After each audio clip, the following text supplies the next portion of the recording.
I am Dr. B.S. Arora. I'm a psychiatrist. Today we will discuss about Vipassana meditation and how to do it. Breath is a bridge to meditation.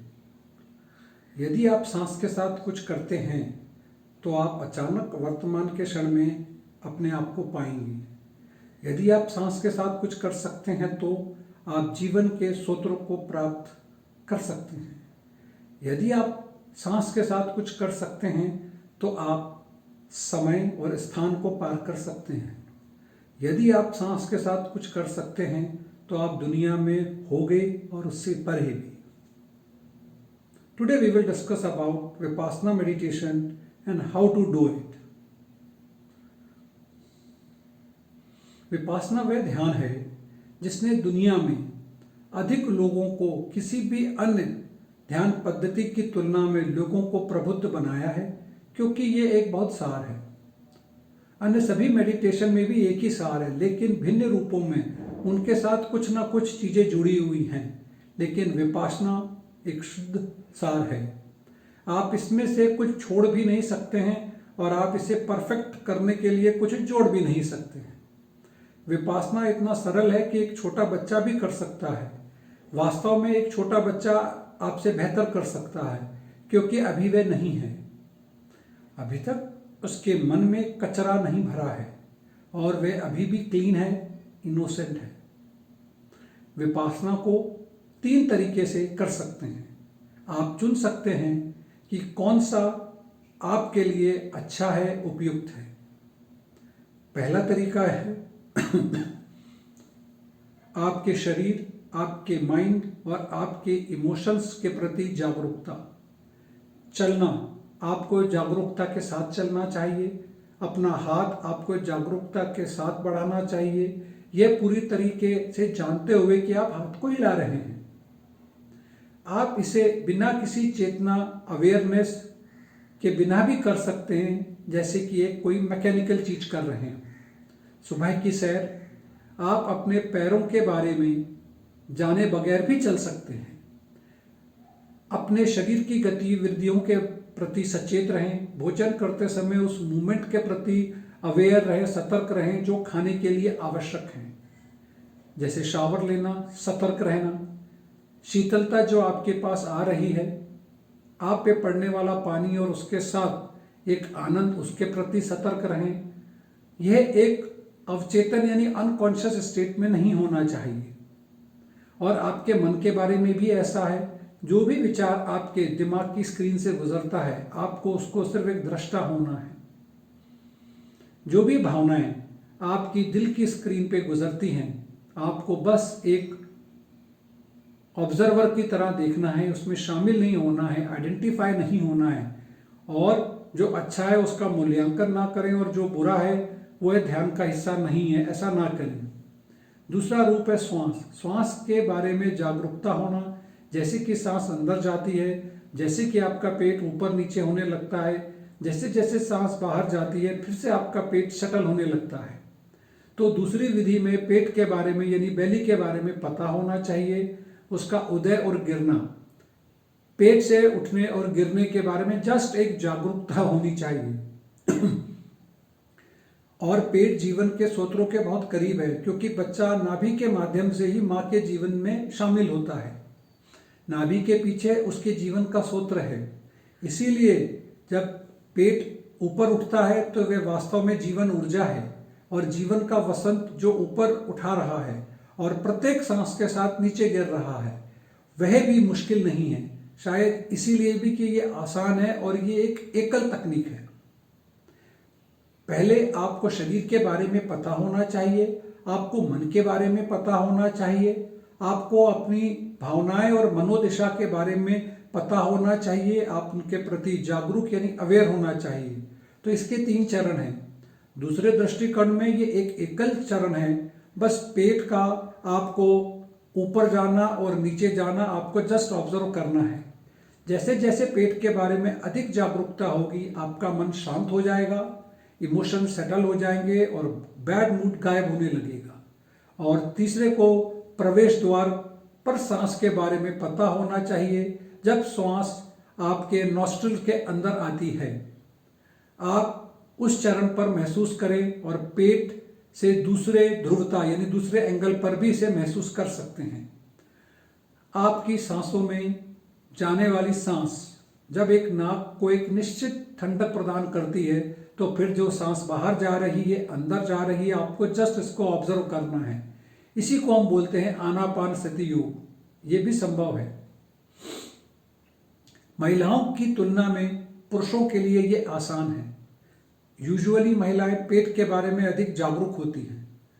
अधिकांश पुरुष पेट की तरह गहरी सांस भी नहीं लेते हैं।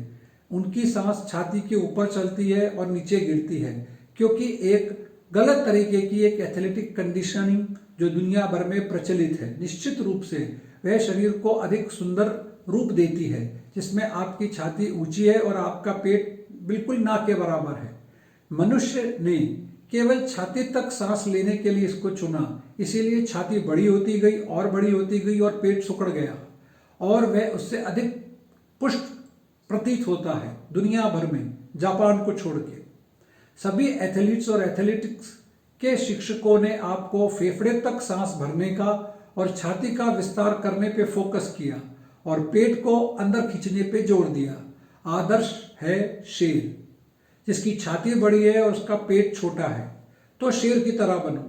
एथलेटिक जिम्नास्ट के लिए एक नियम बन गया और जो लोग शरीर के साथ काम कर रहे हैं उनके लिए भी। लेकिन जापान एकमात्र अपवाद है जहां वे ये परवाह नहीं करते कि छाती चौड़ी होनी चाहिए और पेट अंदर खींच लिया जाना चाहिए। पेट को अंदर खींचने के लिए एक निश्चित डिसिप्लिन की आवश्यकता होती है और यह स्वाभाविक यानी नेचुरल नहीं होती है। जापान ने नेचुरल वे को चुना है, इसीलिए आपको बुद्ध की जापानी प्रतिमा देखने में आश्चर्य होगा। यही एक तरीका है जिसमें आप तुरंत डिफरेंशिएट कर सकते हैं कि यह बुद्धा का स्टैच्यू इंडियन है या जापानीज। जापानीज बुद्धा की जो भारतीय मूर्तियां हैं उसमें आपको छाती काफी बड़ी होगी और पेट छोटा है, लेकिन जापानीज बुद्धा बिल्कुल अलग है। उसकी छाती लगभग साइलेंट है क्योंकि वह पेट से सांस लेता है, इसीलिए उसका पेट बड़ा हो गया है। यह देखने में बहुत अच्छा नहीं लगता, लेकिन यह एक विचार जो बहुत पुराना है। लेकिन पेट से सांस लेना अधिक स्वाभाविक है, यह आपको और रिलैक्स बनाएगा। रात में ऐसा होता है, जब आप सोते हैं तो आप छाती से सांस नहीं लेते हैं, आप पेट से सांस लेते हैं, इसीलिए रात का अनुभव ऐसा है। आप नींद के बाद सुबह आप अपने आप को तरोताजा, आप अपने आप को युवा महसूस करते हैं, क्योंकि पूरी रात आप स्वाभाविक रूप से सांस ले रहे थे। आप शायद जापान में थे। ये दो बिंदु हैं। यदि आप डरते हैं कि पेट से सांस लेना और उसके उठने और गिरने के प्रति चौकस रहना आपके एथलीट रूप को नष्ट कर देगा। पुरुषों को उस एथलीट रूप में अधिक रुचि हो सकती है, तो फिर उनके लिए नॉस्ट्रिल के पास देखना आसान होता है। जहाँ से सांस अंदर जाती है उसे देखें और जहाँ से सांस बाहर जाती है ये 3 रूप हैं, कोई भी चलेगा। अगर तुम इन 2 रूपों के साथ एक साथ काम करना चाहते हो तो आपको अपने प्रयासों में और तीव्रता लानी होगी। यदि आप तीनों रूपों में एक साथ काम करना चाहते हो, एक साथ काम करने की आपकी कैपेसिटी है, तो आपकी संभावनाएं और बढ़ेंगी, लेकिन ये आपके एफर्ट्स के ऊपर डिपेंड करेगा। याद रखें, easy is always right and right is always easy. जैसे ही ध्यान शांत होने लगता है, आपका मन शांत होता है, अहंकार गायब हो जाएगा, तुम वहां रहोगे लेकिन मैं की अनुभूति नहीं होगी और तभी द्वार खुलते हैं। बस एक प्यार भरी लालसा के साथ प्रतीक्षा करें उस महान क्षण के लिए, उस दिल में आपका स्वागत करें कि किसी भी समय वह चीज, वह घटना ज्ञानोदय की घट सकती है। वह आता है, निश्चित रूप से आता है। उसने कभी भी एक पल की भी देरी नहीं की। जब आप एक बारी सही ट्यूनिंग में होते हैं तो वह आप पर अचानक फैल जाता है, आपको ट्रांसफॉर्म करता है। और यहाँ पुराना आदमी मर चुका होता है, नया आदमी जन्म ले चुका होता है। Here you had born twice. Instruction for sitting meditation. 40 से लेके 60 मिनट तक बैठने के लिए एक उचित, आरामदायक, सतर्क स्थिति का पता लगाएं। पीठ और सिर को सीधा रखना चाहिए, आंखें बंद, और सामान्य सांस पे ध्यान देना है, सांस को बदलना नहीं है। जरूरत हो तो ही स्थिति बदलिए। यदि वास्तव में आवश्यक है तो बैठते समय प्राथमिक वस्तु का आपकी बेली का ऊपर जाना और नीचे जाना, सांस का अंदर जाना और बाहर के साथ ही आपको ऑब्जर्व करना है। यह एक एकाग्रता की टेक्निक नहीं है, इसीलिए सांस को देखते समय अन्य चीजें आपका ध्यान हटाएंगी। विपासना में कुछ भी अव्यवस्था नहीं है, इसीलिए जो कुछ और भी उठता है तो सांस की तरफ ध्यान देना बंद कर दें, और जब तक पॉसिबल नहीं हो, जब तक संभव ना हो, तब तक आप सांस पे ना आएं। इसमें विचार, भावनाएं, निर्णय, शरीर की संवेदनाएं, बाहर की दुनिया के इंप्रेशन इत्यादि शामिल हो सकते हैं। ये एक देखने की प्रक्रिया है जो महत्वपूर्ण है, इतना नहीं कि आप क्या देख रहे हैं। इसीलिए याद रखें, जो भी कुछ आता है उसके साथ आप आइडेंटिफाई ना हो। कुछ सवाल, समस्याओं का आनंद भी आ सकता है, उसे केवल एक रहस्य के रूप में देखा जा सकता है। विपासना वॉक, यह एक धीमी, साधारण पैदल यात्रा है जो जमीन को छूने वाली पैरों की जागरूकता के ऊपर आधारित है। आप एक सर्कल या 10 से लेके 15 चरणों में आगे पीछे, जैसे आप अपने घर के अंदर अंदर बाहर होते हैं वैसे कर सकते हैं। आंखों को जमीन पर कुछ आगे की तरफ देखा जाना चाहिए। चलते समय प्रत्येक पैर के संपर्क में जाना है कि इसने जमीन को छुआ है, और बहुत सारे सेंसेशन होंगे, आपको ध्यान देना है कि क्या क्या सेंसेशन हो रहे हैं। यह एक तकनीक है जिसमें बैठने पे लेकिन अलग अलग प्रथागत वस्तु को देखना है। इसे आप 20 से लेके 30 मिनट तक टहल सकते हैं। If you want to learn Vipassana meditation, feel free to contact my team. You can call me on my mobile number, you can mail me, or you can visit my website for my further sessions. Thanks for listening.